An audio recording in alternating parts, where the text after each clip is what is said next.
Alam ba ninyo na hanggang ngayon yung mga pro-China na Pilipino hindi pa rin matanggap na meron ng ongoing na balikatan exercise ng Pilipinas, Philippine military at mga sundalo mula sa Amerika at 14 or 16 na mga bansa na observer dyan po sa balikatan exercise sa Luzon, especially sa West Philippine Sea.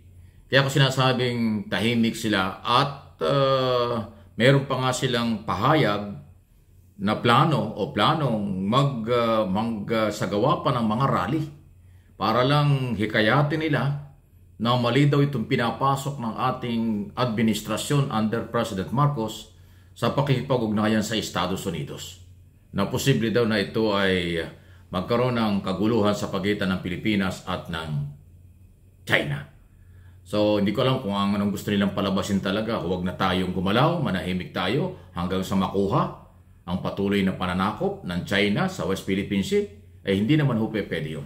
Kasi naninindigan ang ating Pangulo at ang ating militar at Coast Guard, pati PNP na atin yan. Katunayan, first time na mangyari ito, sa halos 16,000 hanggang 17,000 na mga tropa ng pamahalaan kasama ang militar, siyempre, at Coast Guard, kasama na rin ng PNP dyan sa balikatan exercise ngayon 2024. Okay? So, ayaw ng mga pro-China na posible ito ay kagagawan din ng China na naghahanap sila ng Pilipinong kakampi o dati na silang may kakamping Pilipino para ho ipaglaban at tutulan ang exclusive na karapatan ng gobyernong Pilipinas na magkaroon ng balikatan exercise sa exclusive economic zone ng Pilipinas sa West Philippine Sea nga po. Okay? So, anong inyong masasabi at tingin dyan? Hindi pa rin nagkakaisa at hindi nakikiisa ang ilang mga Pilipino pro-China sa paninindigang ito. Okay? Ito pong kasalukuyang balikatan ay sinusubaybayan din ng tinatayang 124. Grabing daming barko nun. 124 na mga barko ng China, hindi lang Chinese Coast Guard, meron ding barko ng Navy ang China, dyan po sa may West Philippine Sea or dyan po sa may parte ng South China Sea.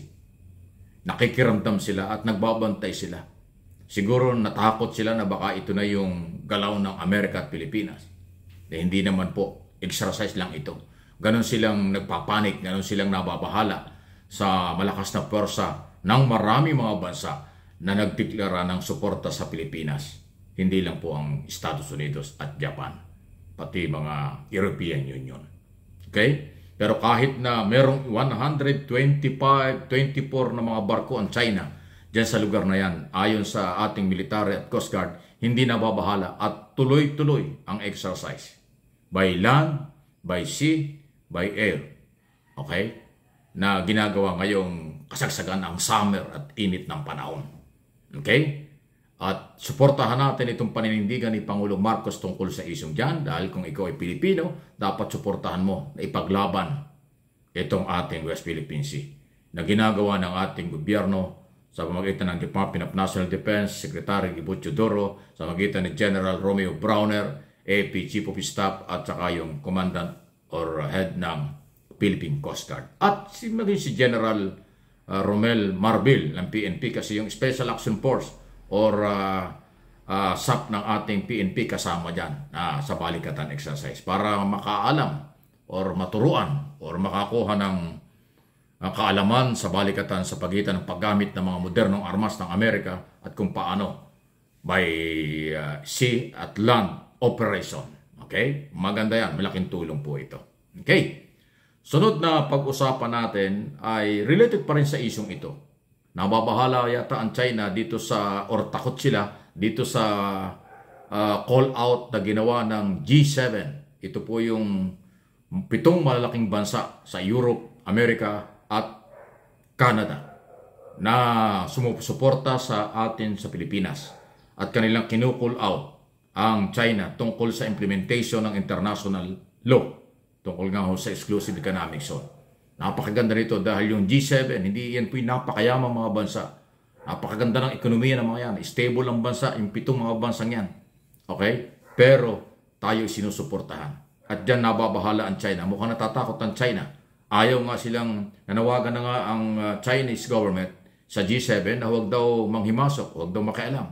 Pero wala tayong magagawa. Yung malalaking mga bansa nakakaunawa ng karapatan at kapangyarihan ng Philippine Authority at ng Philippine Government. Kaya kung tinatalakay ito, sana naman yung mga pro-China, hindi naman gaano karamihan Pilipino, at yung iba dyan, mga vlogger pa, propagandista pa, abay makonsensya kayo kung meron man kayo nun. Kasi yung ibang bansa tumutulong na sa atin, bakit naman Pilipino ka, hindi ka voluntaryo tumulong sa karapatan at manindigan para hindi mabawasan ang ating teritoryo. Napakalawak ng West Philippine Sea. Napakalaking business, billion, baka $1 trillion business meron dyan sa West Philippine Sea na hindi pwedeng basta na lang ipamimigay o makukuha ng ibang bansa. At hindi lang West Philippine Sea. May threat din sa Philippine rice na mas malawak. May threat din sa Benham rice na pwede nilang makuha. Yan hong malalaking mga karagatan at isla nasa malapit sa South China Sea na pinag-uusapan ay posibleng makuha ng China kung hindi ito paninindigan. Kaya mahalaga na itong ginagawa ni Pangulong Marcos na pagsunod doon sa ipinanalo ng Aquino administration sa international law na atin yan, ngayon lang itinutuloy. Sa Duterte administration, hindi natin naramdaman ito. Kaya nga mahalaga dito sa darating na mga eleksyon, maglagay tayo ng mga kandidatong may paninindigan sa West Philippine Sea. Hindi yung naglalaro lang, hindi yung pro-China ang dating o nagkukunwari lang, lalo na mag-i-election 2025. Maraming mapanglinlang na mga politiko na kunwari nagmamalasakit, hindi totoo. Piliin natin at aralin natin na sila'y maninindigan para sa ating bansa at hindi para sa mga politikong kaibigan lang o pinagkakautangan ng loob. Hanggang sa 2028 presidential election. Yun ang pinakaseryoso. Yung presidential election.